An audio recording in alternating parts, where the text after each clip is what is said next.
Corona का नाम आते ही दिल बैठने लगता है।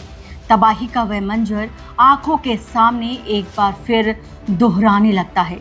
वो बर्बादी, वो बेबसी, वो हाहाकार, सब कुछ एक बार फिर ताजा हो जाता है। एक वायरस ने कैसे पूरी दुनिया को बेबस कर दिया, मजबूर कर दिया, और बड़े बड़े धन कुबेर देश भी कोरोना के आगे घुटना टेकने को मजबूर हो गए थे। ये हम आज क्यों बता रहे हैं?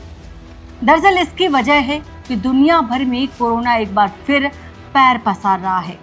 भारत में भी इसने दस्तक दे दी है। कोरोना के साथ भारत में बर्ड फ्लू जैसी किसी रहस्यमय बीमारी ने चिड़ियाघरों को भी अपने शिकंजे में लेना शुरू कर दिया है, जिसे लेकर यूपी के कई चिड़ियाघरों में ताले भी डाल दिए गए हैं। कानपुर चिड़ियाघर में इसी रहस्यमय बीमारी की वजह से बब्बर शेर, मोर के बाद ब्राह्मी डक, बख्शी की भी मौत हो गई। कर्मचारियों ने उसे सुरक्षित तरीके से बाहर निकाला और बाड़े को सैनिटाइज कराया। रविवार को उसका शव जांच के लिए बरेली भेजा जाएगा और वहीं शनिवार को भोपाल स्थित राष्ट्रीय उच्च सुरक्षा पशु रोग संस्थान यानी कि NIHSD से आई फाइनल रिपोर्ट में बब्बर शेर और मोर की मौत बर्ड फ्लू से होने की पुष्टि हुई है। संक्रमण का पता चलते ही सभी बाड़ों में सैनिटाइजेशन और फॉगिंग भी शुरू कर दी गई है। चिड़ियाघर के आसपास 1 किलोमीटर क्षेत्र को रेड जोन घोषित कर दिया गया है। पशुपालन विभाग लखनऊ की 3 सदस्यीय टीम ने चिड़ियाघर का निरीक्षण भी किया। शहर में कहीं भी मृत पक्षी मिलने पर उसकी तुरंत सूचना देने के निर्देश भी दिए गए। अस्पतालों में बेड सुरक्षित कर लिए गए हैं, जबकि नगर निगम को सैनिटाइजेशन के लिए कहा गया है और सभी बाड़े से पशु और पक्षियों के रैंडम सैंपल लेने की भी तैयारी है। चिड़ियाघर में पहले बब्बर शेर की मौत हुई और उसके बाद जंगल सफारी के रास्ते में मोर मृत भी मिला था। दोनों के सैंपल जांच के लिए NIHSD भेजे गए थे और बब्बर शेर का सैंपल गोरखपुर चिड़ियाघर से पहले ही बरेली की लैब भेजा गया था। इसमें वहां के अधिकारियों ने संक्रमण की पुष्टि कर दी थी और जिला प्रशासन फाइनल रिपोर्ट का इंतजार भी कर रहा था। शनिवार को भोपाल लैब से आई रिपोर्ट में बर्ड फ्लू की पुष्टि हो गई।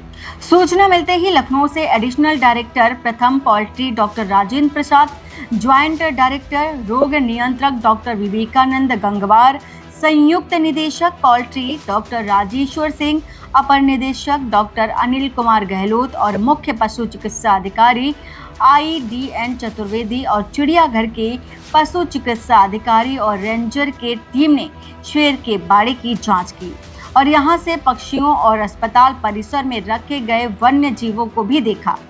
टीम करीब 2 घंटे तक पशु और पक्षियों के खान पान समेत अन्य बिंदुओं पर भी जांच कर लखनऊ चली गई।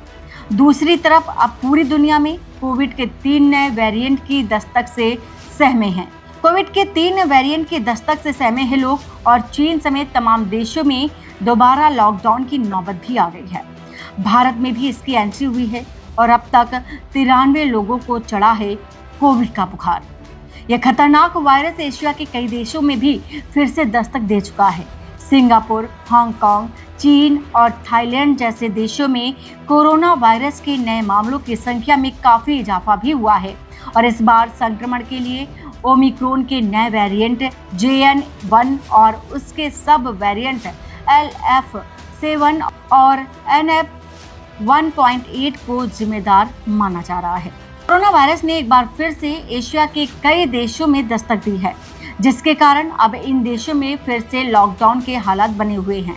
सिंगापुर में मई की शुरुआत में 14,000 से ज्यादा मामले सामने आए।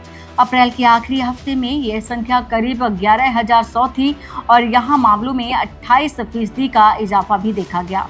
वहीं रोजाना अस्पतालों में भर्ती होने वाले मरीजों की संख्या 30% तक बढ़ गई। मीडिया रिपोर्ट्स में दावा किया जा रहा है कि अस्पताल में भर्ती मरीजों की संख्या बढ़ी है। अधिकारियों का कहना है कि अब तक ऐसा कोई सबूत नहीं मिला है जिससे ये लगे ये नए वेरिएंट पहले से ही ज्यादा खतरनाक या तेजी से फैलने वाले हैं। हालांकि उनका मानना है कि ये लहर कमजोर इम्यूनिटी वाले लोगों पर अपना असर भी दिखा सकती है। चीन और थाईलैंड में भी कोविड को लेकर सरकार अलर्ट पर है। चीन में बीमारियों की जांच करवाने जा रहे मरीजों की कोरोना वायरस पाए जाने के मामले में दोगुने भी मामले पाए गए और लोगों को बूस्टर शॉट लेने की सलाह भी दी गई। Chinese centre for disease and prevention के आंकड़ों के मुताबिक कोविड की लहर जल्द ही तेज हो सकती है और वहीं थाईलैंड में 2 अलग अलग इलाकों में भी तेजी से कोविड केस बढ़ने का मामला भी सामने आया है। हांगकांग में 3 मई तक कोरोना संक्रमण के 31 मामले सामने आ चुके हैं। इनमें से कुछ लोगों की मौत भी हो चुकी है। मरने वालों का आंकड़ा फिलहाल नहीं बताया गया है। मीडिया रिपोर्ट्स में दावा भी किया जा रहा है कि चीन में कई राज्यों में लोगों को घरों पर रहने की सलाह भी दी गई है। साथ ही कोविड की जांच में जबरदस्त बढ़ोतरी भी देखी जा रही है। अब भारत की अगर बात कर लें तो भारत में भी अभी कोरोना की कोई लहर नहीं देखी गई है। स्वास्थ्य और परिवार कल्याण मंत्रालय के मुताबिक 19 मई 2025 तक देश में केवल 93 मामले सामने आए। मुंबई में डॉक्टरों ने हल्के लक्षणों वाले कुछ मामले देखे गए, खासकर युवाओं में, लेकिन नई लहर का कोई जानकारी ऐसी नहीं मिली है। भारतीय हेल्थ एक्सपर्ट ने पड़ोसी देशों में बढ़ते मामलों को देखते हुए सावधानी बरतने और वैक्सीनेशन की सलाह भी दी है।